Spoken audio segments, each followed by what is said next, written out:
Good morning, guys. How are you? I hope you are all well and your families. Today, we are going to talk about Newton's first law of motion and second. But first, according to this law,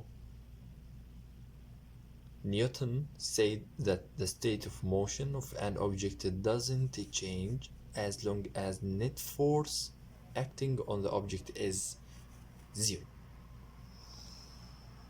Yes, as I told you before, net force has two sides or two parts or two states.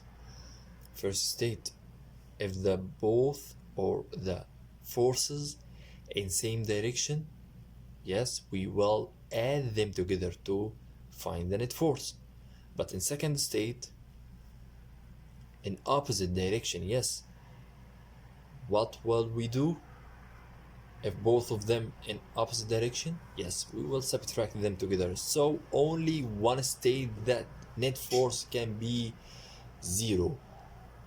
Yes, second, of course. While in first state cannot be zero because we will add the forces together. How can we add? Suppose first force equal 1 Newton and second 2 Newtons. So the net force will be 3 Newton, right? So no way in first state the net force can be in zero. So we are talking about second state here, okay?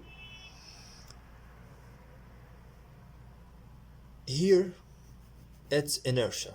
Newton's first law of motion is sometimes called the law of inertia. Inertia is the tendency, as I explained that in first lesson, tendency of an object to resist a change in motion. Okay, what does it mean?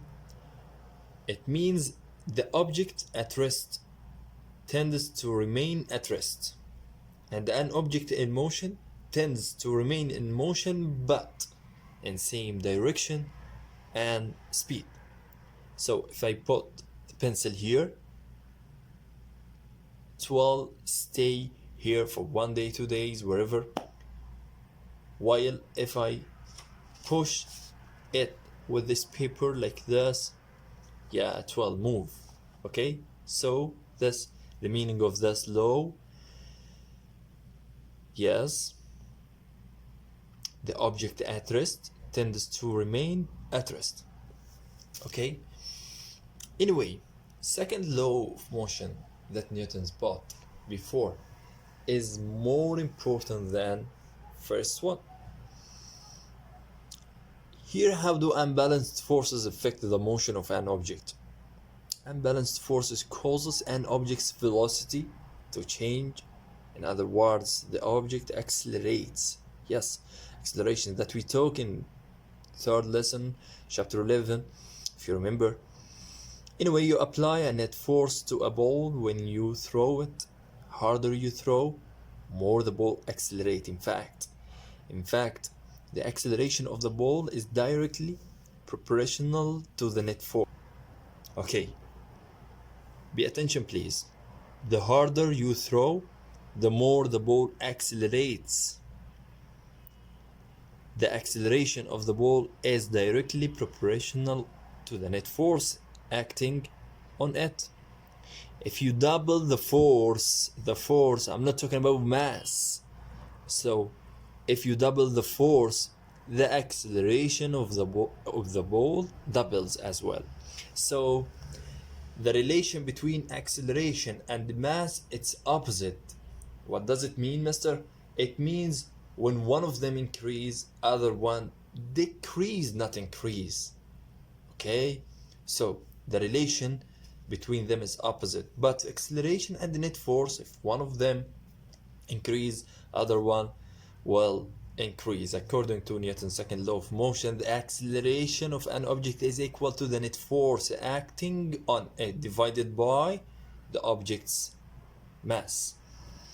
Yes, and this the formula of second law of motion, and this is very, very important. So acceleration equal net force divided to what? Divided to mass. And also you can write A equal Fm. A refer to acceleration, F refer to the net force, M refer to mass. Quickly, here, suppose the mass of the object is 1000 kilogram, the force is 4000 Newton. Find the acceleration. How can I find it? Who can tell me? Yes, by using which law, which formula? Yes, second, super. So acceleration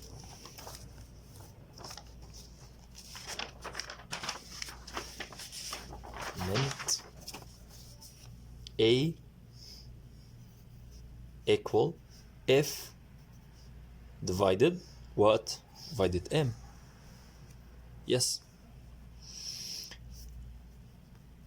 F equal 1000 kilogram and M what?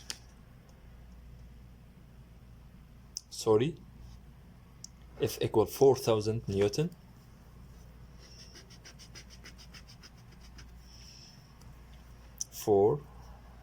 Newton. M equal 1000 kilogram. Am I right? Yes. So simply by dividing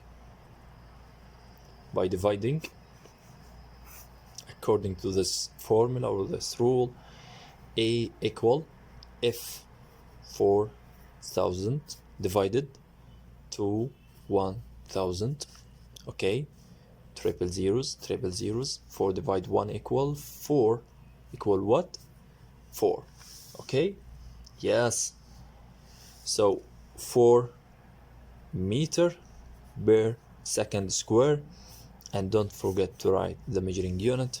Meter per second square is the measuring unit for acceleration.